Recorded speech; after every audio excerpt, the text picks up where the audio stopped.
Hi, good afternoon. I'm joined here today by Minister Chris Hipkins, our Minister for Police, and Minister Priyanka Radhakrishna, who's our Minister for Social Cohesion, Inclusion and Ethnic Communities. I'll give you a brief overview of some of the activity that we've been undertaking today and cast forward a little bit to some of the work that we'll be doing over the coming weeks. This morning I had the opportunity to speak with the family of the dairy worker who horrifically lost their life this week. I will continue to take my steer from the family as to what kind of conversations and communication that they would like to have in this horrific period of mourning and grief for them. Also had the opportunity to meet this afternoon with representatives from the Sandringham Business Association and those directly affected by what has happened here this week, but also over the past 12 months. This is going to help us make sure that in any future decision making around the work that we do to try and prevent this kind of activity, that we're shaping our programs to best meet those needs. We've also had an opportunity to meet with the police and get the latest updates from them. I do want to acknowledge the work that they have done over the past 72 hours to so quickly have an arrest and an alleged offender before the courts and been held to account. Of course, that will bring some relief, of course, but it will not, of course, take away the grief that the family are feeling at this time, and that is who ultimately I know we are all very mindful of and continue to be focused on. We're happy to take your questions. Prime Minister, why aren't you at the Rose Cottage Superette today? Most important thing for us today was to meet with those affected in the Sandringham wider community, particularly Sandringham businesses, for me to be able to speak to a grieving family and to understand whatever needs they may have. I take my steer from them. And I also take some future steps from them around what more we can continue to do to try and prevent these kinds of horrific events from occurring. When will you be going? Well, of course, those individuals who work and are associated with the dairy are the ones that, for me, are the focus, not just the physical space. I've reached out to the owner and I've spoken to the family. They, for me, are the focus. I want to ask you about the retail crime prevention program that's currently in place. The criteria for that only covers dairy small businesses that are hit by ram raids. Will you be reassessing the criteria for that? I'll give you a little bit of context and then I might hand over to the Minister as well. But the short answer is yes. Longer form, there was a spate of aggravated burglaries, particularly involving small businesses, around 2016. The Fog Cannon initiative started at that point but had quite narrow criteria and require those businesses to pay quite a hefty contribution to the installation of a fog cannon. When we came in 2018, we substantially expanded and loosened the criteria, and that's how we came to have 1,000 fog cannons installed. In more recent times, however, it's been ram raids that have been a considerable focus, and that's where the second iteration of funding around preventative measures were focused. So you can see that we've had changes and we've seen those spikes and those funds have changed as a result. But we have, in talking to the community and hearing some of their experiences, we are of the view that we do need to go back and look at additional changes to some of the work that we've already been putting in place. Minister, I do have a question for you. I know you asked for a please explain as to why the Rose Cottage Superette didn't get the fog cannon that they applied for. Any update on that? Yeah, look, the Prime Minister's just alluded to the different nature of the funds, and we're still working our way through that with the police. And I don't want to get ahead of that, but I think the Prime Minister's outlined that there are different funds at play here. There have been a different timeline of events, and also I'm also just a bit reluctant to get into the details of a particular incident and the background to the particular incident when that matter is now before the courts as well. So I'm just being a bit cautious there. Prime Minister, is there any support, for the Sandringham community at the moment? You're electorate of Mount Albert. Yes. Well, I've just been talking to representatives from the Sandringham Business Association, and yes, I do think that there are additional things that we can do, and that will take a coming together of both council and helpfully we did have members of the local board there who are very connected as well to the Business Association, and we talked through some of the additional things that may make a difference. So working with council, insurers also, landlords and government are coming together of all of those groups to make sure we're doing everything we can. Some cases, of course, government can make available funding, but if there's been a ram raid, of course, insurers need to come to the party to make sure that shop frontages are fixed.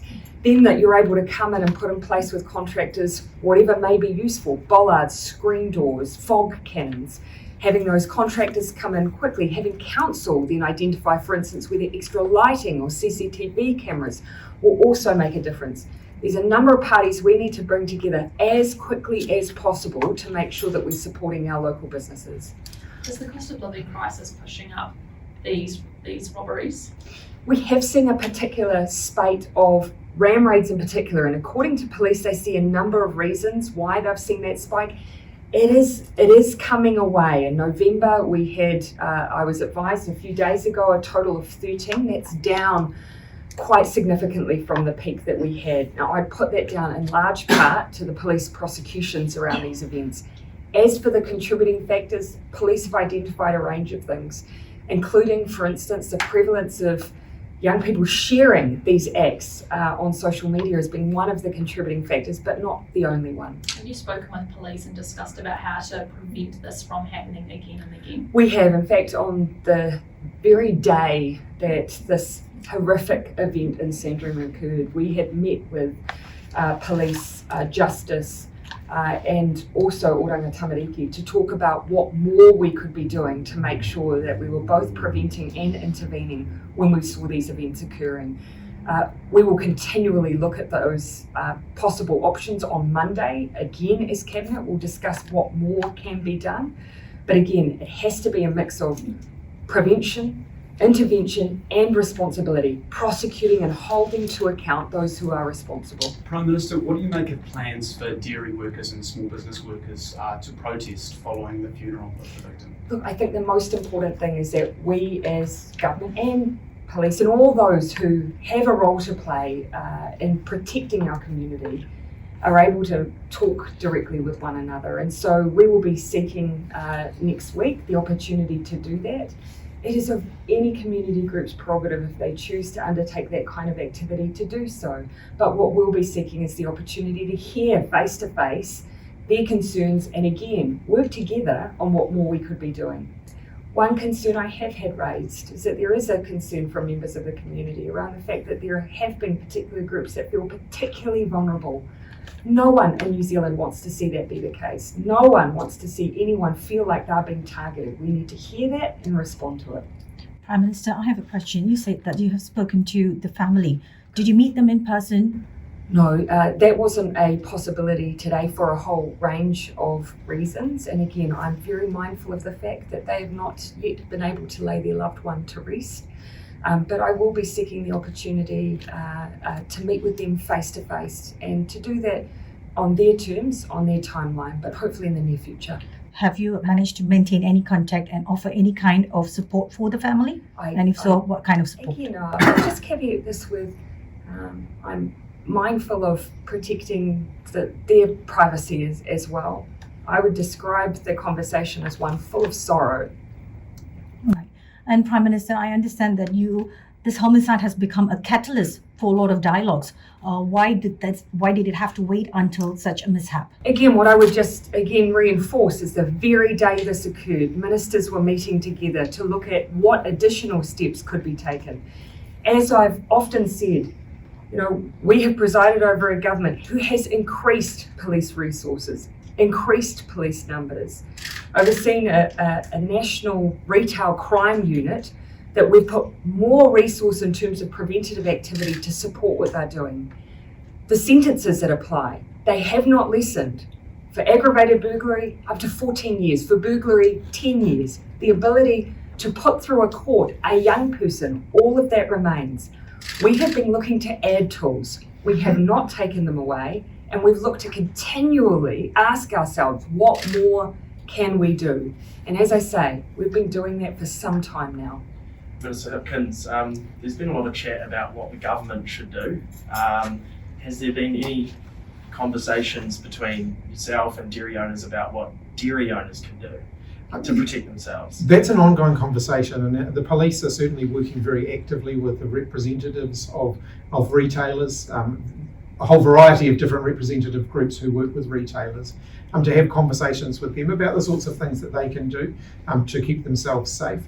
A part of the assessment work that's undertaken when a business is the victim of any of this sort of offending is an assessment of that individual business, and they get advice from police about what they can do. Sometimes it's around store layout, security systems, all of those sorts of things. So even if they're not part of the Retail Crime Prevention Fund, they still, police on a daily basis are still giving businesses guidance and advice on the sorts of things that they can do to keep themselves safe. Minister, do you think this country, or Prime Minister, do you think this country has a crime emergency? We are absolutely experiencing a spike in particular criminal activity at present. That is clear. And for those that are facing it, it is horrific. It makes them feel vulnerable, it makes them feel targeted, and it makes them feel unsafe. No New Zealander wants them operating under those circumstances, and that's why we will continue to do all we can and partner as well with all those who have the ability to make a difference. But we also take responsibility for those levers that we have as government. Prime Minister, Take the last couple of questions, yeah. journalists and staff have got into evidence before police detectives twice this week. They have done, what have you done, sorry? They've got into CCTV evidence twice before detectives this week. Our journalists, what's your response to that? Well, obviously, police have deployed every means available in order to make a successful arrest last evening. And I think everyone would acknowledge the hard work that has gone in from the police force in order to ensure an arrest as quickly as possible. But is it acceptable that journalists are getting to evidence before the police? Police have made an arrest. I think that's the most important point here. Prime Minister, just something Last one, a little bit different. National says Labor has made it so that if Three Waters becomes law, it would now need 60% support to then overturn it.